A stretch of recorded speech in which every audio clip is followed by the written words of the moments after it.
Hello everyone, welcome back to my channel. Today's video is going to be on the Magus. I picked the Magus because it is the only character in this book that is the new class introduced into Pathfinder. The Advanced Player's Guide has a number of classes, the Ultimate Combat has a number of classes, the Occult book has a number of classes, and there's one more book that I can't think of the name of. I own it, I just can't think of the name of it. So I'm going to eliminate this whole book with this one class. So let's dive into it and figure out how this works and how I'd make a 1st to 5th level character Magus. And I'll talk a little bit about making levels higher than 1 through 5, but we'll start with just 1 through 5. I'll be a half orc for this one.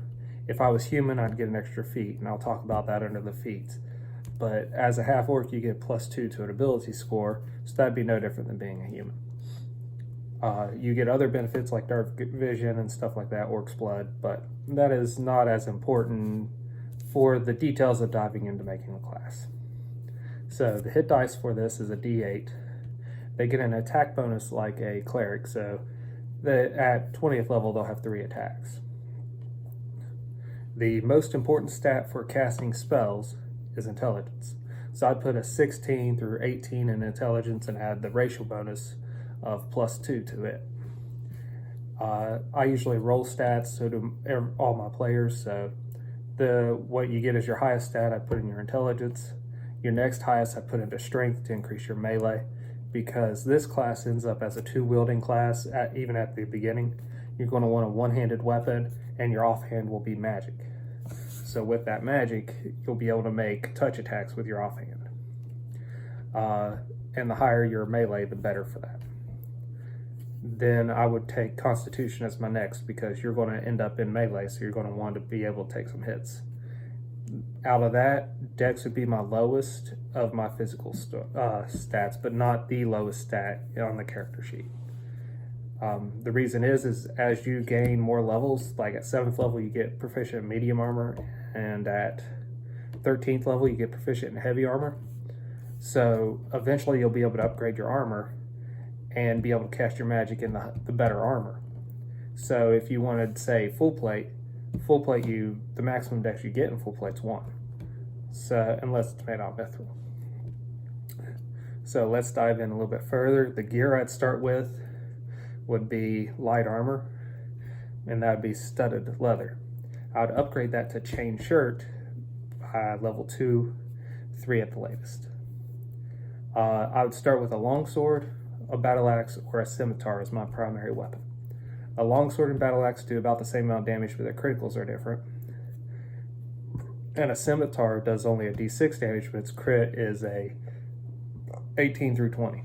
So an 18 through 20 crit is a good chance to do critical damage every single time you attack, because that's 3 numbers to crit on instead of 19 through 20, which is your longsword, or only on a 20 with your battle axe, but your battle axe does ×3 damage. I would take a sling for my ranged weapon, and I'd upgrade that to a light crossbow next level when I get a lot more funds coming in. The sling is just so that you have a ranged weapon besides taking a couple of ranged spells.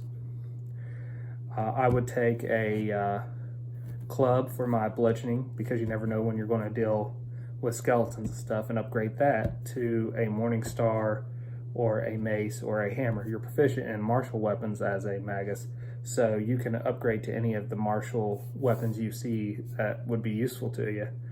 Just usually stick it to a one-handed weapon, so that way you can cast your magic and use your weapon at the same time. So let's dive into the feats before I dive into the class abilities. At 1st level, I take Scribe Scroll. At 3rd level, I'll take Extra Arcane Pool, which will give me 2 more magic points in my Arcane Pool for the feat itself. And then at 5th level, you get a bonus feat as well as a regular feat. And I would take, for the bonus feat, Weapon Focus in my primary weapon. And then I'd take Craft Wand as my 5th level feat. Now, if I was human, I would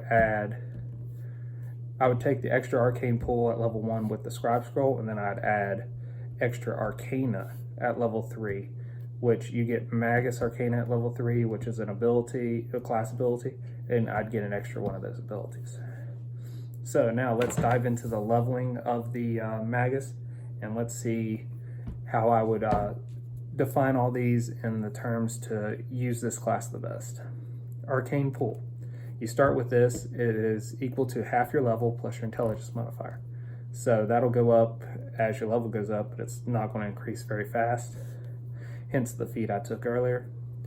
You get, if you spend 1 point, you can make your weapon enchanted magical +1 to attack and damage for 1 minute, so for 10 rounds. And for every 4 levels you have in this class after this, that bonus will increase by 1. At level 5 of the class, this ability allows you to add magical abilities other than the bonus to the weapon for the cost of the bonus. You could spend up to, say at 5th level, you could spend up to the 2 to get a +2 effect instead of the attack bonus. So you could put an elemental bursting, dancing, keen, speed, or vorpal on the weapon, but you have to be able to spend the appropriate amount of points to do that. So that'll limit you based on what your level is. Also at 1st level, you get spell combat. With spell combat, you can wield your primary weapon and your spell in your offhand and make it as if you're fighting with 2 weapons. So a two weapon fighter, 2 weapon ranger, so on and so forth. -2 with your offhand, but it's a touch attack, and then a -2 with your melee, but that's a regular attack. From there, you also start with a spell book. So a spell book would give you all 0 level spells plus 3 spells plus your intelligence modifier of 1st level spells in the book to start with. And you get to add 2 spells per level, just like a wizard, as you level up to your spell book. At level 2, you get Spell Strike, which means you could take your touch spell that you're fighting 2-handed weapons with, and instead you put that spell on your weapon, and you just make 1 attack at your highest attack bonus without any extra penalties. If you hit, you do weapon damage plus the spell effect. So that will add more to what the weapon is doing damage-wise all at once. At 3rd level, you get Magus Arcana. For my Magus Arcana for this one, I picked Wand Wielder. That allows me to, where I'm wielding the spell and the weapon, I can use the wand and the weapon to do the same thing. So I say a Wand of Shocking Grasp, I could do that, and then the weapon. So that's how I would take it. And then if I took the extra feat, I'd take the Wand Master, and instead of using the save DC that is built into the wand, say Shocking Grasp. Shocking Grasp is a 1st level spell. You need a intelligence of 11 to be able to cast it. So the save DC of a basic Wand of Shocking Grasp is 11. So from there, I could then go, well, my save DC for my Shocking Grasp is my intelligence +3 at least, and then it's a 1st level spell, so mine's a 4. So mine's a 14. So I can use a 14 save DC instead of its 11. From there, you go to your 4th level. At 4th level, you get Spell Recall. You can spend your points from your Arcana pool to recall a spell you've already spent for the day. So say I spent Shocking Grasp, and I'm all out of combat spells now, but I need a combat spell for this combat. I could take one of my actions this turn and spend Shocking Grasp being a 1st level spell 1 point to regain it. Now if I was missing a 2nd level spell, I'd have to spend 2 points to regain it. And I'd always want to keep a little bit of points left in reserve unless I know this is the final fight we're going to be in for the adventure for the day. Also at 4th level, you finally get access to 2nd level spells. Being a mixed class, you're not going to get access to 9th level spells, 8th level spells, 7th level spells. This one maxes out at 6th level, so you're going to not get the very powerful spells, but you'll be very effective in the way this is built. At 5th level, you get your bonus feat, and the bonus feat has to be a fighter bonus feat, a meta magic feat, or an item creation feat. And like I said earlier, I picked the weapon focus as my feat.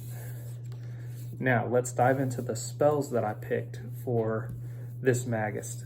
Starting with, for the spell book to start with, I chose, you get all your 0 level spells listed under the Magus, and then I chose Shocking Grasp because A, it's Shocking Grasp, it does a lot of damage. B, it can set things on fire. Then I took True Strike because you never want to miss. I got Mount so I could get one place to another faster than most people. Took Magic Missile because Magic Missile never misses and can be used against ghosts. I took Shield because I needed a way to boost my AC. And I took Grease. Grease is always effective and can be very comical. Then, upon leveling, I would get 2 more, so I'd take Enlarged Person and Expeditious Retreat. I can make someone big, say the Barbarian. He can be bigger and do more damage. And he'll be the noticeable target for the enemy, and I'll be less targeted, so I could get away with moving around the battlefield and do what I do, and running away. I took Expeditious Retreat. Now I can move away faster. Another reason why I took Scribe Scroll. I could Scribe Scrolls of any of the spells I don't use or don't plan to prepare as much, and then I'll have extra spells in my repertoire to use when I need them.